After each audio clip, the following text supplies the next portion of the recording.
Hello friends, welcome to I exam B. I am Sushil Ragade, ex manager Reserve Bank of India. और अभी आपको पता है 28 मई को आरबीआई का फेज़ 1 का एग्ज़ाम है, इसीलिए हमने एक जनरल अवेयरनेस का रिवीजन सीरीज चालू किया है। ये भी 4th नंबर का वीडियो है इस सीरीज़ में। आज हम यूनियन बजट 2022-23 के कुछ इंपॉर्टेंट क्वेश्चंस देखने वाले हैं। तो ये लेक्चर अभी रिकॉर्डेड फॉर्मेट में है, लेकिन मैंने स्टिल इसको ट्राई किया है कि ये थोड़ा सा इंटरेक्टिव हो सके। यानी कि आप अभी क्या कीजिए, आप ये वीडियो स्टार्ट करने से पहले एक नोटबुक और पेन या पेंसिल लेके बैठिए एंड यहाँ पर मैं आपको कुछ क्वेश्चन पूछूंगा एंड वहाँ पर फिर आप इसका आंसर देने का ट्राई कीजिए एंड देखिए फिर आपका आंसर बराबर आता है या नहीं आता है। ठीक है, तो ये एक एक्सरसाइज है जस्ट आपका नॉलेज चेक करने के लिए, क्योंकि अभी भी हमारे पास 6-7 दिन है। तो उसमें आप ये जो बजट का सेक्शन है इसका फिर से रिवीजन हो चुके, और आज के बजट के सेशन में मैंने जो कुछ भी यहाँ पर आप क्वेश्चन कवर किए वो इंपॉर्टेंट क्वेश्चन है। एक्चुअली बजट काफ़ी बड़ा है, हमने इसके टोटल 50 क्वेश्चन है बजट के 50 क्वेश्चन है एंड इकोनॉमिक सर्वे के 75 क्वेश्चन है। टोटल हमने आपको 125 क्वेश्चन ऑलरेडी प्रोवाइड किए हैं। अगर आपने वो नहीं देखा है तो मैं ये डिस्क्रिप्शन में उसका लिंक दे दूंगा। तो 125 क्वेश्चन आपको बहुत अच्छी तरीके से, मैं तो कहता हूँ, आपको रट लेना चाहिए। ठीक है, तो अभी ये जो वीडियो है इसमें आप खुद का रिवीजन देखिए, रिवीजन करने का ट्राई कीजिए आपको कितना याद है और कितना याद नहीं है। चलो वीडियो स्टार्ट करते हैं। Question number 1, how many digital banking units यानी कि DBU to be set up in 75 districts of the country by the schedule commercial banks. और ये बजट का सबसे इंपॉर्टेंट अनाउंसमेंट है हमारे बैंकिंग सेक्टर के लिए। तो आप इसमें का आंसर लिख लीजिए एंड फिर अगले स्लाइड पे हम इसको चेक करते हैं। तो यहाँ पर करेक्ट आंसर है 75 और आप सबका आंसर जो है मैक्सिमम लोगों का बराबर आया होगा।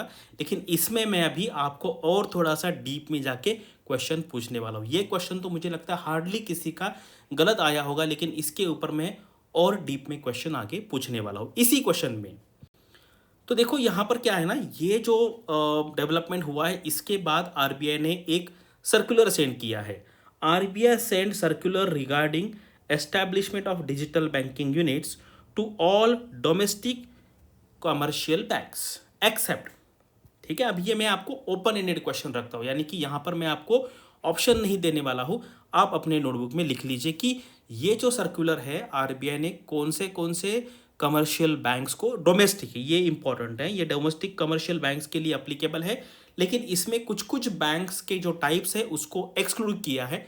वो कौन सा है आपको लिखना है एंड उसके बाद फिर आप लिखने के बाद देन आप वीडियो में इसके नेक्स्ट स्लाइड पे आंसर देख सकते हो। तो यहाँ पर ये है, ये आरआरबी के लिए एप्लीकेबल नहीं है, लोकल एरिया बैंक्स के लिए एप्लीकेबल नहीं है एंड पेमेंट बैंक्स के लिए एप्लीकेबल नहीं है। तो अगर बहुत इजी पेपर आएगा तो पहला वाला टाइप का क्वेश्चन आ जाएगा 75 वाला। थोड़ा सा डीप उनको पूछना है तो वो फिर इस टाइप का पूछेंगे कि ये जो सर्कुलर है या ये जो इंस्ट्रक्शन है कौन से टाइप के बैंक्स के लिए एप्लीकेबल नहीं है। तो आपको याद रखना है आरआरबी, एलएबी यानी कि local area banks and payment banks. और अभी मैं आपको और एक क्वेश्चन पूछूंगा, उसका जवाब आपको डिस्क्रिप्शन में कमेंट सेक्शन में देना है। एलएबी अभी एट प्रेजेंट कितने लोकल एरिया बैंक प्रेजेंट है, एट प्रेजेंट उसका नाम आपको लिखना है एंड वो कौन से स्टेट में है वो भी आपको लिखना है। चलिए ये देखो, ये है सर्कुलर आरबीआई का 7 अप्रैल को आरबीआई ने सेंड किया था to all schedule commercial banks excluding, मतलब इनको छोड़ के, आरआरबी को नहीं दिया है, एलएबी को नहीं दिया है एंड पेमेंट बैंक्स को नहीं उन्होंने ये सर्कुलर सेंड किया, यानी कि ये छोड़ के बाकी सारे डोमेस्टिक कमर्शियल बैंक्स को ये सर्कुलर एप्लीकेबल है। अभी आप इसी एरिया में थोड़ा सा और डीप जाएंगे तो यहाँ पे और कुछ क्वेश्चन आ सकता है।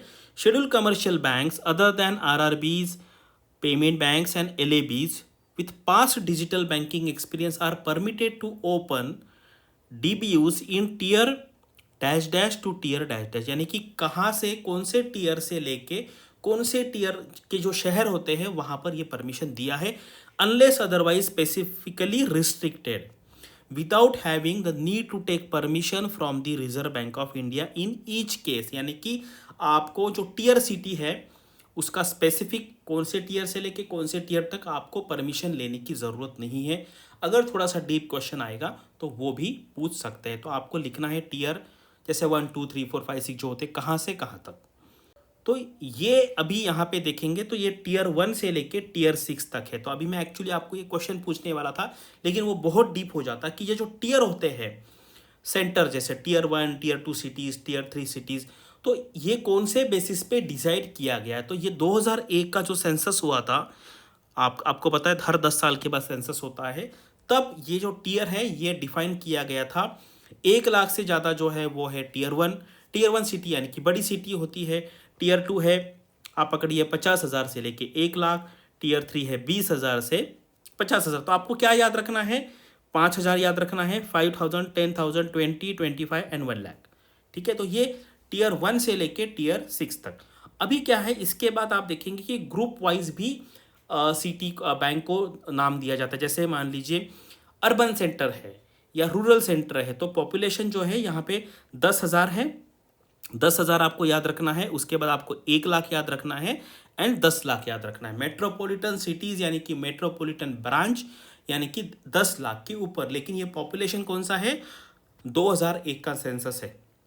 तो ये भी क्वेश्चन जनरल अवेयरनेस में या बैंकिंग रिलेटेड अफेयर्स में, करंट अफेयर्स में क्वेश्चन आ सकता है। तो आपको पता होना चाहिए। हम बहुत बार सुनते हैं tier 1 city, tier 2 city, tier 3 city, और कुछ लोगों को ये भी नहीं पता कि टीयर 1 बड़ा होता है या टीयर 6 बड़ा होता है। तो ये बहुत ही इंपॉर्टेंट स्लाइड है। ये क्वेश्चन एग्जाम में आ सकता है। अगर आएगा तो जो लोगों को ये पता है उनको एडवांटेज मिलेगा।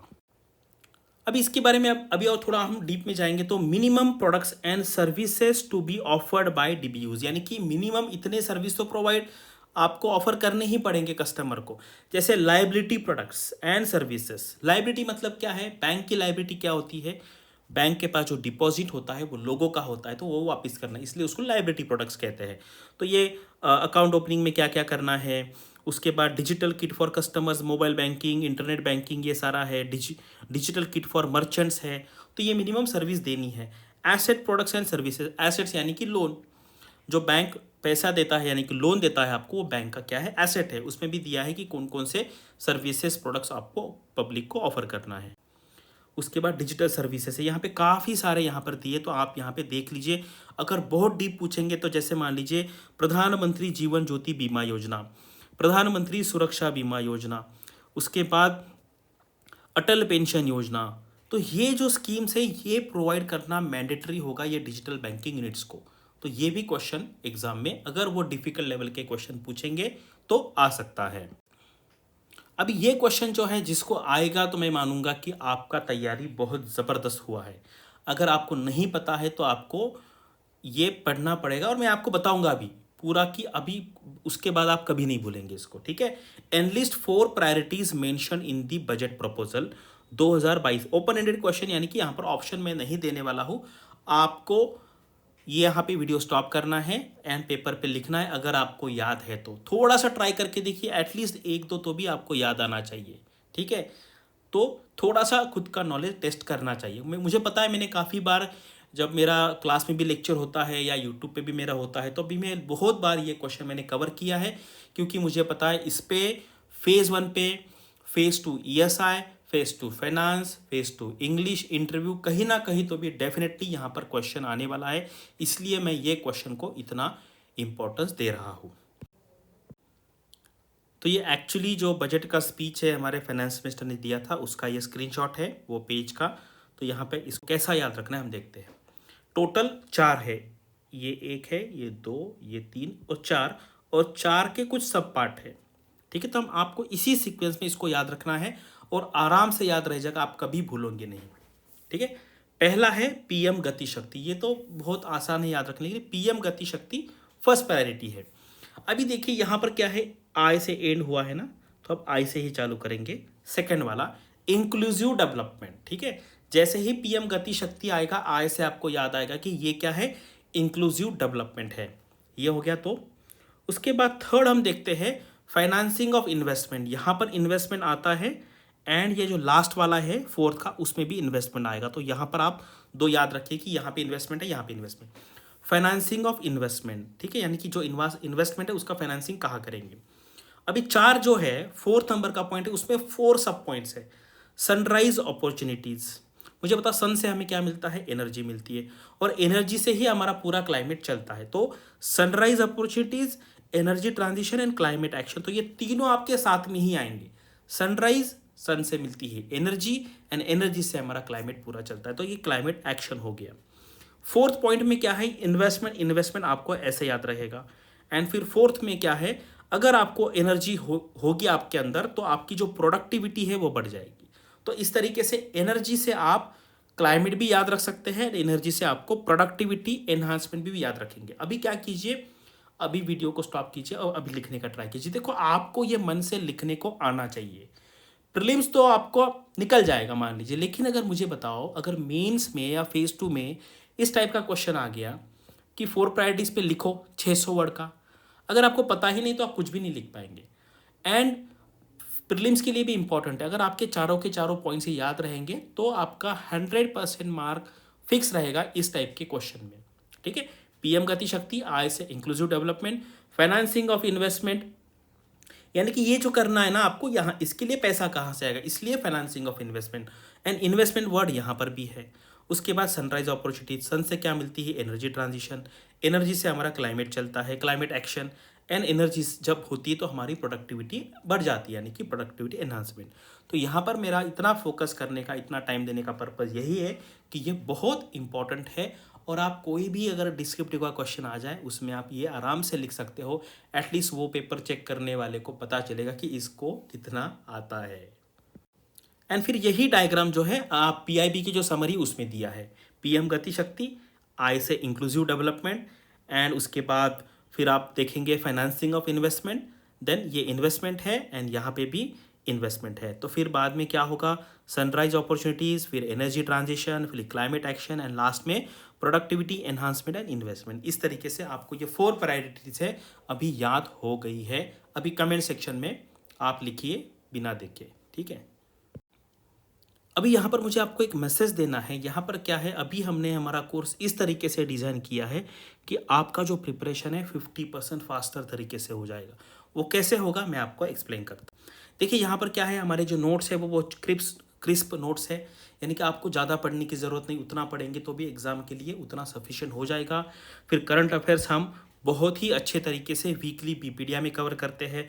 आपको क्विजेस है, प्रीवियस ईयर क्वेश्चन पेपर्स है, इससे आपको आपका जो अंडरस्टैंडिंग है वो बढ़ेगा। एंड मेक माई टेस्ट नाम का एक फीचर है जिसमें आपको जिस टाइप का टेस्ट चाहिए, जिस सेक्शन का टेस्ट चाहिए, जिस डिफ़िकल्टी लेवल का टेस्ट चाहिए, आप खुद बना सकते हो। तो इस तरीके से क्या है, हम आपका टाइम सेव करेंगे। 33% टाइम सेव हो जाएगा, इसका मतलब है आपका 50% फास्टर वे में पढ़ाई हो जाएगी। चलिए अभी आते हैं क्वेश्चन नंबर 4 पे। यहाँ पर एक फिल इन द ब्लैंक्स दिया, आपको यहाँ पे ये वर्ड लिखना है। फॉर दिस पर्पज, यानी कि ये है यूनिवर्सलाइजेशन ऑफ एजुकेशन, ये टॉपिक था उसके रिलेटेड ही है।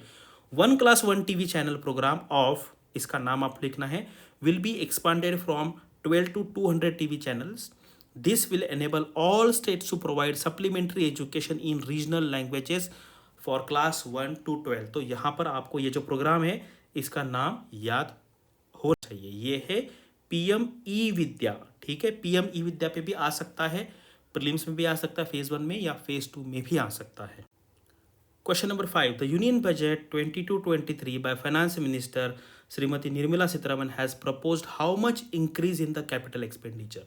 मतलब कैपिटल एक्सपेंडिचर में कितने % का इंक्रीज हुआ है और वो अभी इंक्रीज होने के बाद कितना हुआ है। ये 2 नंबर आपको याद होने चाहिए क्योंकि बहुत इंपॉर्टेंट नंबर है। आप देखिए एग्जाम में इसमें से एक नंबर प्रीलिम्स या मेंस में आ सकता है। ठीक है, आप लिखने का ट्राई कीजिए, अदरवाइज मैं तो आपको आंसर बताने वाला हूँ। तो यहाँ पर अगर आप देखेंगे तो ये जो आपका जो बजट था, कैपिटल एक्सपेंडिचर जो है टोटल, ये आउटले जो है वो बड़ा है 35%। आप लिख लीजिए 35.4% से बढ़कर कितना हुआ है, अभी नंबर जो याद रखने में आसान है, इतना मुश्किल नहीं है, 7.5 लाख करोड़। ठीक है, और इसके पहले कितना था, 5.54। ठीक है, 5, ये भी आप याद रखिए, ये भी 54 है और ये भी 54। इस तरीके से कुछ ना कुछ आपको लॉजिक लगा के ये याद रखना है। ठीक है, तो ये जो 2 नंबर है ये बहुत इंपॉर्टेंट है। अभी मैं ये बजट का जो डॉक्यूमेंट है उसमें भी मैं आपको दिखा दूंगा ये नंबर आप कहाँ पर देख सकते हैं। अभी ये देखिए, ये एक्चुअली बजट का डॉक्यूमेंट का स्क्रीनशॉट मैंने लिया है। वो जो नंबर है यहाँ पर मैं आपको दिखा दूंगा। देखो टोटल एक्सपेंडिचर है ये 9 नंबर पे, एंड यहाँ पर लिखा है कैपिटल अकाउंट यानी कि कैपिटल एक्सपेंडिचर। क्या नंबर देखा था हमने? 5.54 लाख करोड़ ये है, ठीक है। ये है लास्ट ईयर का। अभी कितना बढ़ गया ये साल? 7.5 लाख करोड़। तो ऐसे आपको देखना चाहिए। अदरवाइज क्या है ना, मैक्सिमम स्टूडेंट सिर्फ किसी डॉक्यूमेंट में पढ़ते हैं, लेकिन अगर उनको पूछेंगे हम कि आप इसको एक्चुअल बजट में हमें दिखाओ, तो वो दिखा नहीं पाएंगे। इसलिए हमें पता होना चाहिए जो कुछ भी हम बजट रिलेटेड पढ़ रहे हैं, हमें वो लोकेट करते आना चाहिए एक्चुअल बजट डॉक्यूमेंट में, ठीक है। एंड ये क्या है? ये रिवाइज एस्टिमेट यानी कि पिछले साल का, उसी को रिवाइज करते हैं। इसका मतलब क्या होता है? जैसे मान लीजिए आपने 2020, 2021 एंड 2022, तो मैं आपको एक्सप्लेन कर, जैसे मान लीजिए आपने 2020 में डिसाइड किया कि मुझे एक घर कंस्ट्रक्ट करना है, ठीक है, मेरे लिए। इसके लिए कितना कॉस्ट लगेगा? 50 लाख। तो फिर आपने काम चालू किया धीरे धीरे धीरे, फिर बीच में प्राइजेस कम ज़्यादा होते हैं, आपका जो प्लानिंग है वो कम ज़्यादा होता है। इसलिए फिर अगले साल आप क्या करेंगे? नहीं, अभी तो मुझे मेरा प्लानिंग थोड़ा सा बदल गया है, एस्टिमेट अलग आ रहा है, तो अभी मेरा जो बजट है वो 55 लाख रुपीज़ आ रहा है। एंड जब 2022 में आपका घर रेडी हो जाएगा, तब आपको पता चलेगा कि एग्जैक्टली कितना खर्चा हुआ है, 58 लाख रुपीज़। तो ये जो एक्चुअल है, 2 साल के बाद एक्चुअल नंबर आ जाता है। यानी कि पहले आपने डिसाइड किया कि 50 लाख लगेंगे, लेकिन फिर बाद में क्या हुआ, कुछ सर्कमस्टेंसेस चेंज हो गए, उसके बाद आपको बजट रिवाइज करना पड़ा। बजट रिवाइज हुआ 55 लैक्स, एंड फाइनली 2 साल के बाद आपको पता चला कि एक्चुअल जो खर्चा है वो 58 लैक्स हुआ है। सिमिलरली बजट में ही ऐसे होता है। पहले हम बजट एस्टिमेट करते हैं कि इतना खर्चा होगा, इतना इनकम होगा, 1 साल के बाद उसको रिवाइज करते हैं, एंड देन फाइनली 2 साल वाली जो फिगर है वो एक्चुअल फिगर आ जाती है। अभी इसकी जो फिगर है अगले साल आ जाएगी, ये जो फिगर है अगले साल रिवाइज हो जाएगी। इस तरीके से बजट को हमें देखते भी आना चाहिए। तो यहाँ पर एक नंबर आपको याद रखना है, ये कितना है? 39.44 लाख करोड़।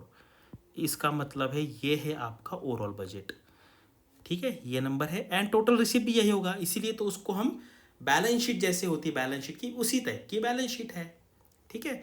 तो इस तरह ये जो नंबर आप याद रखिए, ये क्या है? टोटल खर्चा है, और वो खर्चा करने के लिए पैसा कहाँ से आएगा उसको कहते हैं टोटल रिसीट, ठीक है। अब ये नंबर आप याद रखिए, मैं अगले स्लाइड में इसके बारे में और इन्फॉर्मेशन दे दूंगा आपको। देखिए अभी एक्सपेंडिचर ऑफ द गवर्नमेंट हमने जो नंबर याद रखा था 39.44, अभी जो सेंटर का जो एक्सपेंडिचर है, टोटल एक्सपेंडिचर, वो उसके अंदर क्या क्या आता है? बहुत लोगों को लगता है कि चलो टोटल एक्सपेंडिचर पता है, लेकिन उसके अंदर क्या आता है? एस्टैब्लिशमेंट एक्सपेंडिचर, यानी कि एस्टैब्लिशमेंट जो है, जो गवर्नमेंट या सरकार चलाने का जो खर्चा है, बिल्डिंग्स हो गई, उसके रेंट्स हो गए, या लोगों की सैलरी हो गई, जितना जो कुछ भी लगता है गवर्नमेंट चलाने के लिए, वो खर्चा हो गया एस्टैब्लिशमेंट एक्सपेंडिचर। उसके बाद सेंट्रल सेक्टर स्कीम्स है या प्रोजेक्ट्स है, other central sector of which interest payment भी बहुत बड़ा खर्चा होता है, 9.4 लाख करोड़। यानी कि पिछले जो गवर्नमेंट ने जो लोन लिया था उसका जो पैसा है या इंटरेस्ट है वो लोन पे, वो भी एक्सपेंडिचर में ही आएगा। इसके बाद कुछ जो है वो ट्रांसफ़र करना होता है, सेंट्रली स्पॉन्सर्ड स्कीम। देखो ये कभी कभी एग्जाम में आ सकता है कि सेंट्रल सेक्टर स्कीम और सेंट्रली स्पॉन्सर्ड स्कीम में क्या डिफरेंस है। तो सेंट्रल सेक्टर स्कीम है वो 100% वो डिज़ाइन करना, इम्प्लीमेंट करना, खर्चा करना, सब कुछ वो सेंट्रल गवर्नमेंट के पास होता है। लेकिन जो सेंट्रली स्पॉन्सर्ड स्कीम होती है उसमें का कुछ पोर्शन 25%, 40%, 50%, 75%, कभी कभी 90%, ये जो है ये सेंट्रल गवर्नमेंट स्टेट गवर्नमेंट को या यूनियन टेरेटरी को देता है। वो कुछ है, फाइनेंस कमीशन की कुछ ग्रांट्स है, other grants, loans and transfer, ऐसा सारा मिला के ये जो है ये पूरा खर्चा होने वाला है सेंट्रल गवर्नमेंट की तरफ से अगले पूरे साल में। तो ये आपको नंबर देखते आने चाहिए एक्चुअल बजट डॉक्यूमेंट। मुझे पता है कुछ लोगों को ये बहुत बोरिंग लगता है, कुछ लोगों को ये समझ में नहीं आता है, लेकिन अगर आपको कोई भी एग्ज़ाम में अगर आपको एक्सपर्टीज़ मतलब हासिल करनी है या आपको सिलेक्शन चाहिए, तो ये आपको पढ़ना ही पड़ेगा। मैं जब इंजीनियरिंग में था 3rd ईयर में, तब से मुझे आदत लग गई, मैं पूरा बजट का स्पीच पढ़ता था वर्ड टू वर्ड। इंजीनियरिंग में जब थर्ड ईयर में था मुझे बहुत इंटरेस्ट आने लगा। उसके बाद फिर मैंने डिसाइड किया कि मैं इंजीनियरिंग में जॉब नहीं करूँगा, मैं आगे एमटेक नहीं करूँगा, मुझे फाइनेंस के फील्ड में जाना। इसलिए फिर बाद में मैंने एमबीए फाइनेंस के रास्ते फिर मैं पहले यूपीएससी के 2 अटेम्प्ट दिए मेंस के, फिर बाद में मैं आरबीआई में सेलेक्ट हुआ। और अभी मुझे पढ़ाने का बहुत इंटरेस्ट है, इसलिए फिर मैं अभी यहाँ पर आप सब लोगों को ये सारी चीज़ें आसान कर रहा हूँ और आपको ये मेंटरिंग कर रहा हूँ।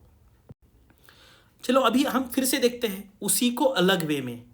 मतलब ये 39.44 लाख है, ये आपको लाख करोड़ बहुत अलग अलग तरीके से अलग अलग जगह पे देखने को मिलेगा।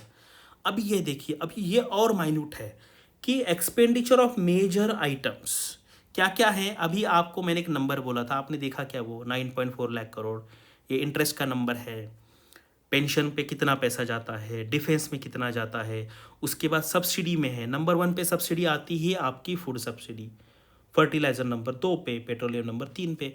तो आपको ना इसमें से क्वेश्चन आ सकता है कि ये जो है मान लीजिए कि फाइनेंस जो हेड सब हेड उसके अंडर कितना खर्चा हुआ है, एजुकेशन पे कितना खर्चा हुआ है। 1 लाख करोड़ के आसपास अगर आप याद रखेंगे तो भी बहुत है। कोई भी डिस्क्रिप्टिव क्वेश्चन में, ऐसे में, इंट्रो में आप इसके बारे में बता सकते हो। तो इसलिए ये डीप में देखना, और मैं भी आपको उसी लिए डीप में बता रहा हूँ। अदरवाइज मुझे क्वेश्चन अगर लूँगा तो मैं बहुत फास्ट फास्ट कर लूँगा, चलो ये बताओ ये कितना है, वो कितना है, ये कितने % से बढ़ गया। ऐसे करने से फिर वो बहुत ऊपर ऊपर लेवल की पढ़ाई हो जाएगी। इसलिए आपको ये डीप में समझ में आना चाहिए, ठीक है, इसलिए मैं आपको एक्सप्लेन कर रहा हूँ। चलिए अभी यहाँ पे मैंने कुछ फिल इन द ब्लैंक्स किए हैं, आपको ये ढूंढना यहाँ पे क्या होगा। 400 new generation dash dash train, train का नाम क्या है, एंड डैश डैश पीएम गति शक्ति कार्गो टर्मिनल्स यहाँ पर ऊपर। क्योंकि आपको पता है कि कुछ फैक्चुअल क्वेश्चन भी आते हैं, तो हमें दोनों तरीके से देखना है। जहाँ फैक्चुअल है वो फैक्चुअल भी देखेंगे, एनालिटिकल भी हम देखेंगे। तो यहाँ पर ये है कि वंदे भारत ट्रेन, ये आपको नाम याद रखना है, एंड 100 पीएम गति शक्ति कार्गो टर्मिनल से। तो ये दोनों आप याद रखिए। As stated by the finance minister while presenting union budget, Indian economy is expected to grow at. तो ये नंबर आपको बाय हार्ट होना चाहिए, मुझे लगता है मैक्सिमम लोगों को आ जाएगा। ये है 9.27%, ठीक है, 9.27%। What is the target of fiscal deficit as a percentage of GDP for FY23? FY23 का मतलब होता है 2022-2023। ये चालू होता है 1 अप्रैल से एंड ये चलता है 31 मार्च तक, ठीक है। आप इस तरीके से याद लिख सकते हो या ऐसे भी लिखा तो भी चलेगा। कितना फिस्कल डेफिसिट का टारगेट है आपको पता होना चाहिए। तो ये है 6.4%। इसको भी मैं डिटेल में समझाऊंगा कि ये कहाँ देखना है, कैसे देखना है, क्या फार्मूला होता है। ये है 4 important deficits. Fiscal deficit 6.4%, revenue deficit 3.8%, effective revenue deficit 2.6%, primary deficit 2.8%। सारे के सारे नंबर आपको याद रखने हैं मतलब रखने हैं, क्योंकि ये एग्ज़ाम में अगर आएगा तो फिर आपका 1 मार्क चला जाएगा, ठीक है। ये कैसे निकालते वो भी मैं आपको बताता हूँ। तो ये है आपका बजट एट ए ग्लांस, ठीक है। यहाँ पर अगर आपको कोई पूछेगा बजट क्या होता है तो आप बता सकते हैं। उसमें टोटल रिसीट होते हैं, टोटल एक्सपेंडिचर होता है, नंबर कितना है ये याद रखना है। अभी हम देखते हैं एक एक डेफिसिट।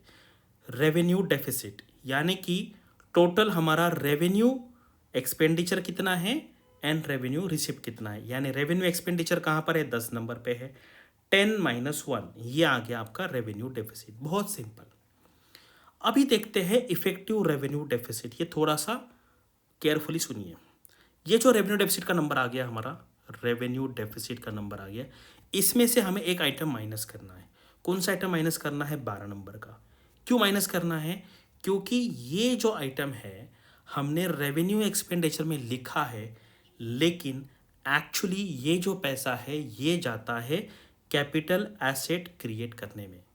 तो इसलिए हमें रेवेन्यू डेफिसिट में से हम 12 नंबर का आइटम माइनस करेंगे, तो हमें मिलेगा इफेक्टिव रेवेन्यू डेफिसिट, ठीक है। उसके बाद फिस्कल डेफिसिट पे आते हैं। फिस्कल डेफिसिट थोड़ा सा डिफिकल्ट है समझने में, मैं आपको 2 वे से बताता हूँ। देखो 9 - 1 + 5 + 6, ये क्या है, 9 नंबर पे क्या है, टोटल एक्सपेंडिचर। 9 यानी कि total expenditure. Total expenditure minus क्या है, 156, पूरा 1 हो गया, पूरा 5 हो गया एंड पूरा 6 हो गया। इसका मतलब है हमने ये छोड़ दिया है, बस 7 नंबर का छोड़ दिया है। यानी कि फिजिकल डेफिसिट का मतलब है total expenditure minus total receipt except borrowing and other liabilities. Correct है, क्योंकि हमने इसमें सिर्फ 7 नंबर का आइटम छोड़ा है।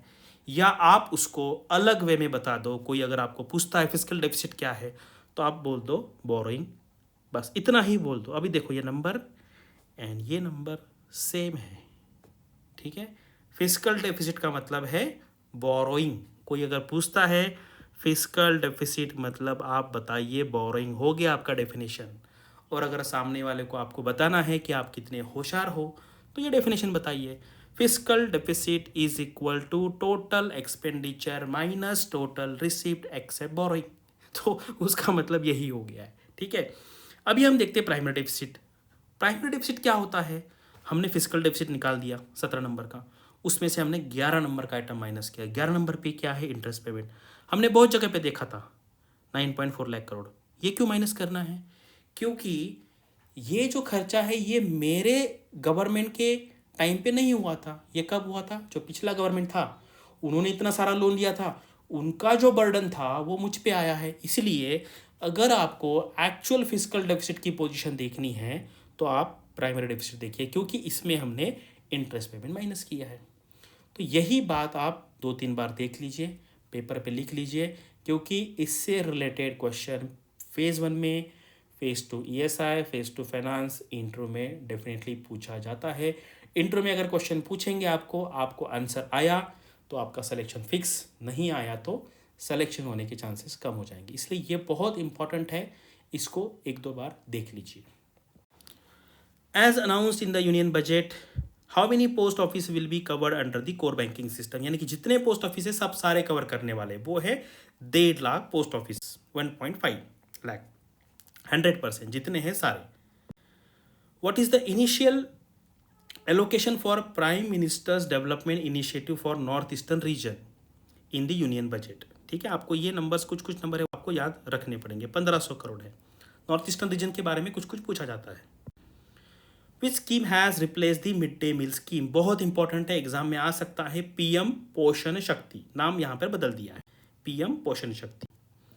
Mid day meal scheme has been rename as a PM Poshan as the center pushes for child nutrition in the country with the addition of around 24 lakh students, इतने addition होने वाले हैं from pre-primary government and government aided schools. What is the disinvestment target of the government union budget 22-23 में कितना है? मैं आपको ये, इसका आंसर तो ये है, मैं एक्चुअल आपको बजट डॉक्यूमेंट में दिखा दूंगा कि ये कहाँ पर है और कहाँ है, ठीक है। 65,000 करोड़। चलिए, ये आपने देखा, मैंने बहुत बार आपको दिया, ये आपका बाय हार्ट होना चाहिए। देखो गवर्नमेंट को क्या है, पैसा मिलता है, ठीक है। जब आप बेच देंगे, मान लीजिए कल कोई XYZ बैंक बेच देगा तो वो पैसा मिलेगा ना गवर्नमेंट को, वो उनका रिसिप्ट होगा, अदर रिसिप्ट। देखो टारगेट कितना सेट किया था 2000 पिछले बजट में, आपने ये नंबर देखा होगा 1.75 लाख करोड़। ये क्या हुआ? रिवाइज एस्टिमेट, क्योंकि उतना हुआ नहीं ना आगे। एयर इंडिया बिकने में प्रॉब्लम हुआ, बाकी सारे PSUs बेचने में प्रॉब्लम हो रहा है। और अभी कितना टारगेट सेट किया है? 65,000 करोड़। और 2020-21 में एक्चुअल कितना पैसा मिला? 37,000 करोड़ मिला, क्योंकि आपको पता है वो पेंडेमिक का टाइम था। तो अगर आपको डिसइन्वेस्टमेंट से जो आने वाला पैसा है वो देखना है तो आपको यहाँ पे देखना पड़ेगा। तो ये जो टेबल है ये बहुत ही इंपॉर्टेंट है, ये किसी को समझ में आएगा तो उसको पूरा बजट समझ में आ गया। What amount of allocation is given to the Mahatma Gandhi national employment rural guarantee scheme?